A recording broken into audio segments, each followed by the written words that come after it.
بسم اللہ الرحمن الرحیم۔ حالات کو دیکھ کر، اپنے ارد گرد چیزوں کو دیکھ کر بہت افسوس ہوتا ہے۔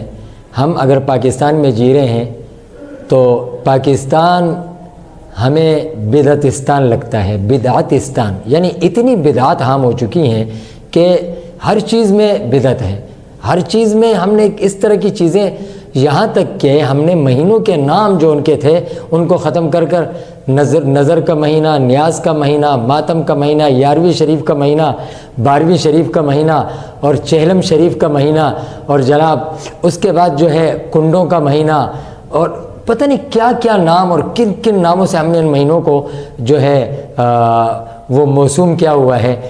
اور یہ انتہائی گمراہی کی بات ہے، کیونکہ بدعت اور سنت یہ دو متضاد چیزیں ہیں، اور ہمیں سنت کو اختیار کرنے کا حکم دیا ہے اور بدعت سے اجتناب کا حکم دیا ہے۔ بہت سے لوگ پوچھتے ہیں کہ حضرت بدعت کس کو کہتے ہیں اور بدعت کیا ہوتی ہے؟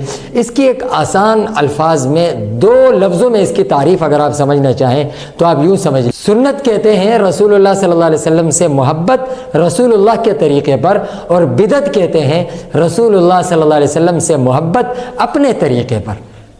یہ ہے انتہائی آسان تعریف۔ اب آپ چیزوں کو خود دیکھ لیں کہ ہم حضور سے محبت حضور کے طریقے پر کرتے ہیں، یا حضور سے محبت حضور کے بتائے ہوئے طریقے کو چھوڑ کر اپنے طریقے پر کرتے ہیں۔ اس کو آپ دوسرے الفاظ میں یوں لیں، دین پر عمل کرنا صحابہ اور رسول اللہ صلی اللہ علیہ وسلم کے بتائے ہوئے طریقے اور صحابہ کی طرح یہ سنت ہے، اور دین پر عمل کرنا اپنے نفس اور خواہشات کے مطابق یہ بدعت ہے۔